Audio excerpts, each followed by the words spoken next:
बातमीपत्रात आता पाहूयात गल्लीपासून ते दिल्लीपर्यंतच्या ताज्या घडामोडींचा धावता आढावा। राज्यात कांदा उत्पादक शेतकऱ्यांचं आंदोलन आणि इंधन तुटवड्याच्या चर्चेमुळे निर्माण झालेल्या वातावरणात मुख्यमंत्री देवेंद्र फडणवीस यांनी प्रतिक्रिया दिली आहे। मंत्रिमंडळ बैठकीनंतर माध्यमांशी संवाद साधताना त्यांनी कांदा आंदोलनावरून विरोधकांवर टीका केली आहे, तर दुसरीकडे इंधन साठेबाजी करणाऱ्यांविरोधात कठोर कारवाईचे आदेशही दिलेत।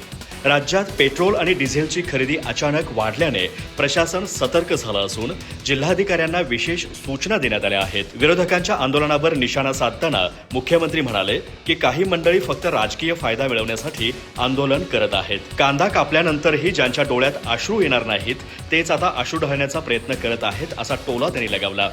आपल्या सरकारला शेतकऱ्यांच्या अडचणींची जाणीव असून राज्य आणि केंद्र सरकार संवेदनशीलतेनं काम करत असल्याचा दावा त्यांनी केला आहे। 15 रुपयांनी कांदा खरेदीचा निर्णय यापूर्वी कोणी घेतला होता का, हे विरोधकांनी दाखवावं, असं आव्हानही त्यांनी दिलं। कांद्याच्या प्रश्नावर बोलताना देवेंद्र फडणवीस यांनी केंद्र सरकारने नुकताच कांदा खरेदी दरात वाढ केल्याची माहिती दिली। केंद्राने खरेदी दरात सुमारे 3.5 रुपयांची वाढ करत तो जवळपास 15 रुपयांपर्यंत नेल्याचं त्यांनी सांगितलं। तसेच मोठ्या प्रमाणात कांदा खरेदीही सुरू करण्यात आल्याचं त्यांनी स्पष्ट केलं। राज्य सरकारने केंद्राकडे विशेष बैठकीची मागणी केली होती आणि त्यानुसार उद्या सायंकाळी महत्त्वाची बैठक होणार असल्याची माहिती त्यांनी दिली आहे। कांदा उत्पादक शेतकऱ्यांच्या समस्यांवर दीर्घकालीन उपाययोजना शोधण्याचा प्रयत्न या बैठकीत होणार असल्याचंही त्यांनी नमूद केलं। वंचित बहुजन आघाडीचे अध्यक्ष प्रकाश आंबेडकर यांनी नीट पेपर फुटी प्रकरणी केंद्रीय शिक्षण मंत्री धर्मेंद्र प्रधान यांच्या राजीनाम्याची मागणी केली आहे। केंद्रीय शिक्षण मंत्री धर्मेंद्र प्रधान यांनी अद्याप राजीनामा का दिला नाही, त्यांचा उद्दामपणा व अहंकार त्यांना राजीनामा देण्यापासून रोखत आहे, असे ते म्हणालेत। यावेळी त्यांनी नीट परीक्षेची संपूर्ण प्रक्रिया NTA कडून काढून घेऊन UPSC कडे सोपवण्याची मागणी केली आहे।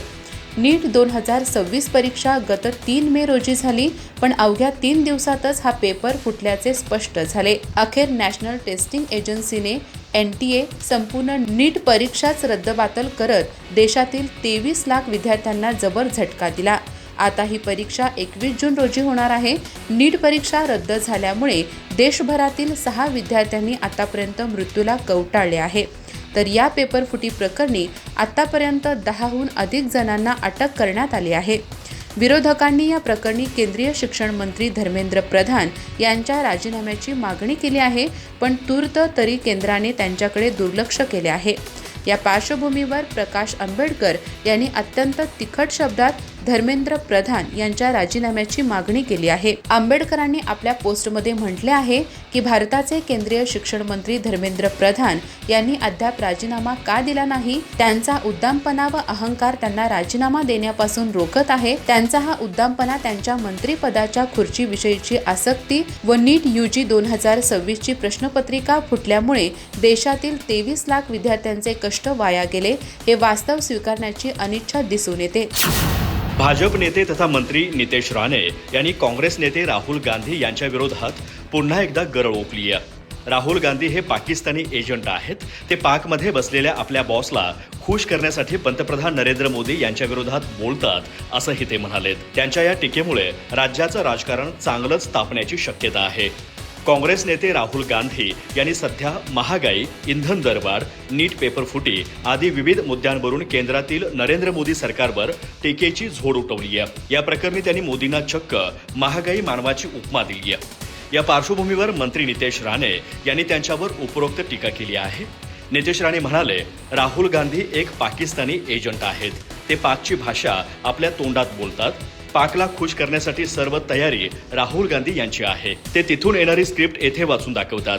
पाकिस्तानातील आपल्या मालकाला खुश करण्यासाठी त्यांचा हस्तक राहुल गांधी येथे येतो आणि पंतप्रधान नरेंद्र मोदी यांच्या विरोधात बोलतो। नितेश राणे यांनी यावेळी राज्यात अनेक ठिकाणी बकरीच्या मांसाच्या नावाने गोमांसाची खुली विक्री केली जात असल्याचा आरोप केला। ते या प्रकरणी MIMचे नेते वारिस पठाण यांच्यावर निशाणा साधताना म्हणाले, अनेक ठिकाणी बकरीच्या मांसाच्या नावाने गोमांसाची विक्री केली जातीये। जनावरांची तस्करी सुरू आहे। तुम्हाला तुमच्याच धर्मातील जिहादींना आवर घालता येत नसेल, त्यांनी आमच्या हिंदू राष्ट्रात कसं वागावं हे शिकवता येत नसेल, तर आम्हाला GR काढून दंड ठोठवावा लागेल। त्यामुळे बकरीच्या नावाखाली कुणी आमच्या गोमातेकडे वाकड्या नजरेनं पाहिलं तर त्यांचा मुक्काम थेट तुरुंगात असेल। स्थानिक स्वराज्य संस्थांच्या विधान परिषद निवडणुकीच्या पार्श्वभूमीवर महायुतीत जागा वाटपावरून मोठ्या हालचाली सुरू झाल्या आहेत। राज्यातील 17 जागांसाठी निवडणूक जाहीर झाल्यानंतर भाजप, शिवसेना आणि राष्ट्रवादी काँग्रेसमध्ये जागांच्या वाटपावरून जोरदार चर्चा रंगली आहे। 18 जून रोजी मतदान होणार असून 22 जूनला मतमोजणी पार पडणार आहे। 21 जून ही उमेदवारी अर्ज भरण्याची अंतिम तारीख असणार असून 2 जून रोजी अर्जाची छाननी केली जाणार आहे। त्यानंतर 4 जूनपर्यंत उमेदवारांना अर्ज माघारी घेण्याची मुदत देण्यात आली आहे। या निवडणुकीमुळे महायुतीतील अंतर्गत समीकरणांनाही वेग आला आहे। विधान परिषद निवडणुकीत जागा वाटपावरून महायुतीत तणाव निर्माण झाल्याची चर्चा राजकीय वर्तुळात सुरू आहे। सूत्रांच्या माहितीनुसार शिवसेनेला 4 जागा देण्याची चर्चा सुरू असली तरी एकनाथ शिंदे यांच्या पक्षाने भाजपसमोर 6 जागांचा प्रस्ताव ठेवण्याची तयारी केली आहे। दुसरीकडे राष्ट्रवादी काँग्रेसने 3 जागांवर दावा कायम ठेवला आहे, तर भाजपकडून अधिकाधिक जागा आपल्या ताब्यात ठेवण्याचा प्रयत्न सुरू असल्याचे बोलले जात आहे। त्यामुळे जागा वाटपाच्या चर्चेत महायुतीतील प्रत्येक पक्ष आपापली ताकद दाखवताना दिसत आहे। दरम्यान मुख्यमंत्री देवेंद्र फडणवीस यांच्या उपस्थितीत वर्षा निवासस्थानी महत्त्वाची बैठक पार पडली। या बैठकीत विधान परिषद निवडणुकीतील जागा वाटपाचा मुद्दा केंद्रस्थानी होता। जवळपास 2 तास चाललेल्या या बैठकीला भाजप प्रदेशाध्यक्ष रवींद्र चव्हाण आणि मंत्री चंद्रशेखर बावनकुळे उपस्थित होते। महायुतीत कोणताही वाद टोकाला जाऊ नये आणि सर्व पक्षांमध्ये समन्वय राखला जावा यासाठी भाजप नेतृत्वाकडून विशेष प्रयत्न सुरू असल्याचे दिसून आले।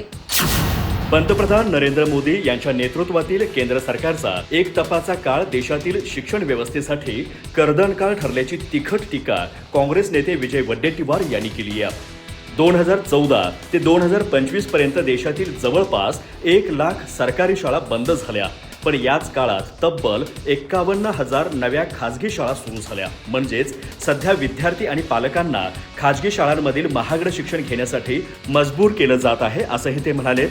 देशात 2014 ते 2015 आणि 2024 ते 2025 या दशकभरात सुमारे 1 लाख शाळा बंद झाल्या। यात 94,000 सरकारी आणि 4,000 सरकारी अनुदानित शाळांचा समावेश आहे। त्याचवेळी 51,000 खाजगी शाळा वाढल्या आहेत। मात्र विद्यार्थ्यांच्या शाळा प्रवेशाचं प्रमाण कमी झालंय।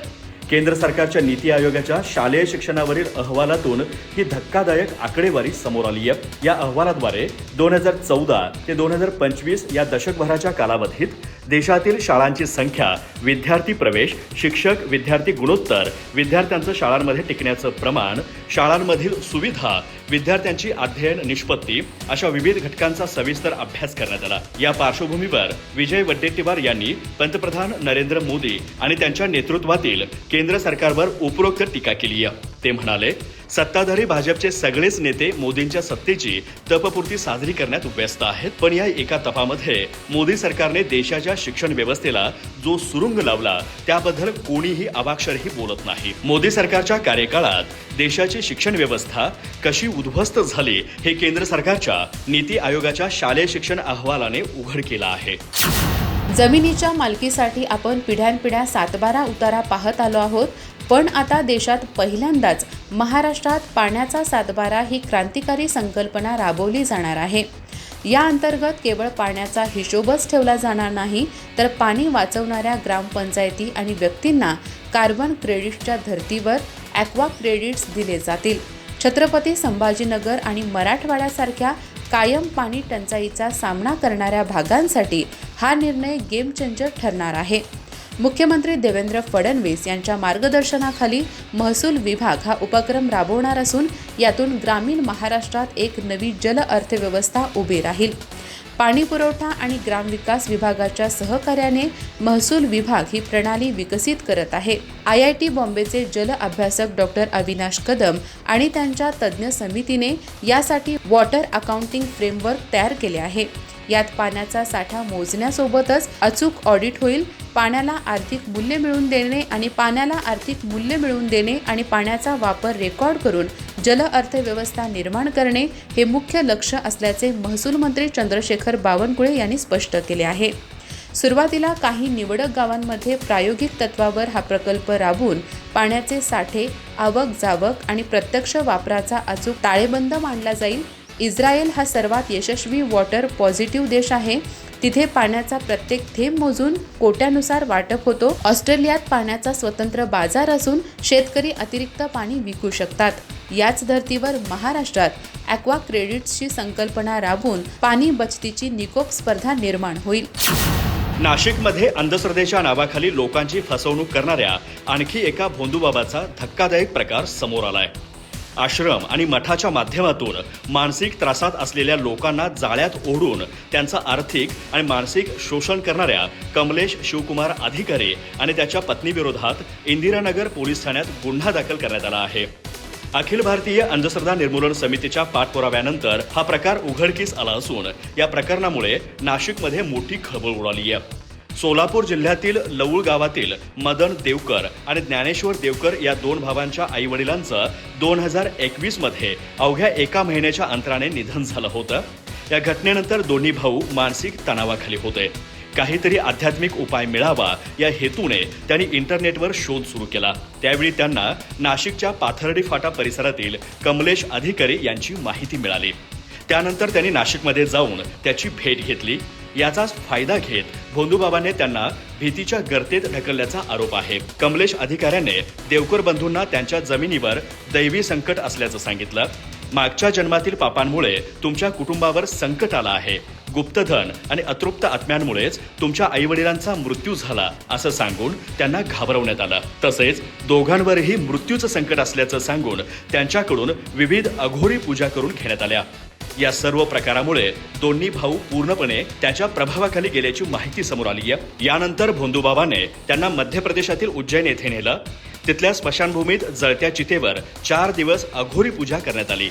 या विधींमध्ये पशूंचे बळी देण्यात आल्याचा आरोप आहे.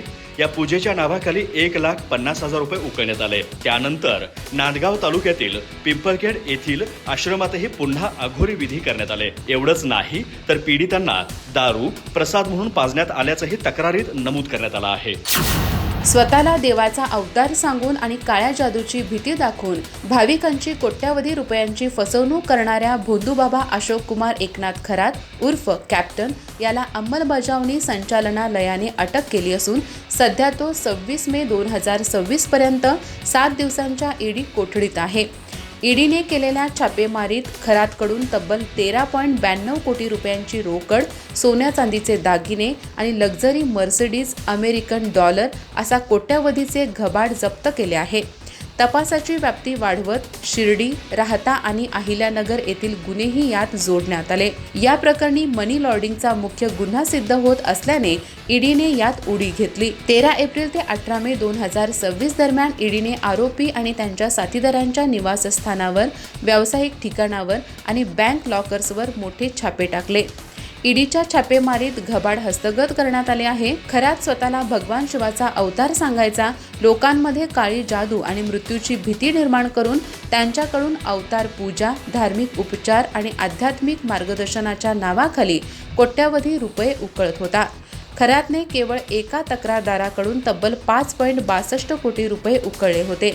या पैशातून त्याने लक्झरी मर्सिडीज कार खरेदी केली, परदेश वाऱ्या केल्या, अमेरिकेत वैद्यकीय उपचार घेतले आणि आलिशान फार्म हाऊस विकसित केल्याचे तपासात समोर आले आहे. अधिक माहिती आणि ताज्या घडामोडींसाठी आजच आमचे चॅनल सबस्क्राईब करा.